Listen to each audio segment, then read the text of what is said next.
Donald Trump कहीं 5 दिनर युद्ध विरति घोषणा कले ताहा सुनिले आपण आश्चर्य होइजिबे। किंतु डोनाल्ड ट्रम्प 5 दिनर युद्ध विरति घोषणा पर कौन कौन है से तथ्य भी गुरुत्वपूर्ण अटे। टीवी स्क्रीन में आप गोटे पटर विजुआल देखि पारुचंते। जेतेबेले डोनाल्ड ट्रम्प युद्ध विरति घोषणा करुथिले सेतेबेले ईरान तरफरु इस्राएल उपरे घन घन आक्रमण हेउतला। इस्राएल प्राय 13टी स्थान में से दिन किछि घंटा मध्य आक्रमण आरंभ हो गला।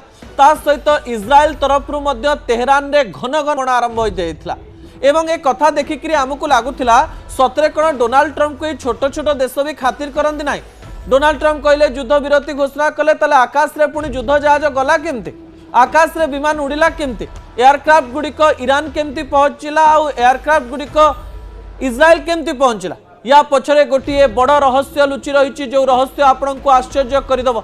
डोनाल्ड ट्रम्प युद्ध रोकवा चाहूले भी गोटे पट होउची तांको कथा को केही सुनिले नाही।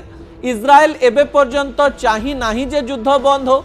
ईरान प्रतिशोध परायण होई युद्ध बंद करबा पई बिल्कुल चाहिबो नाही। से इस्राएल एवं अमेरिकार क्षति केमती हेई परिबो से प्रकार कथा कहबा पई चेष्टा करिवो। एई युद्ध रे कोन कोन हेलानी आपण सुनिले आश्चर्य होई जिवे।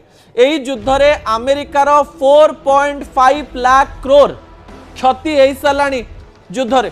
अन्य पटे एई युद्ध रे इस्राएल रो 1.5 लाख करोड़ खर्च हेई सलानी। किंतु ईरान रो केवल 1 लाख करोड़ बा 1 लाख कोटी टंका खर्च होइछ।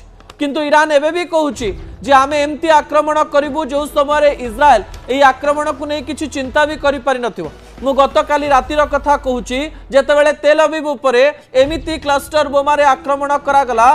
तेहरान रे लोक माने खुशी होउथिले जे इस्राएल रे किपरि लोक माने अत्यंत कष्ट रे रहिचंती। कहा जाउची जे इस्राएल रे अनेक लोक एई क्लस्टर बोमा द्वारा मृत्युवरण करिचंती।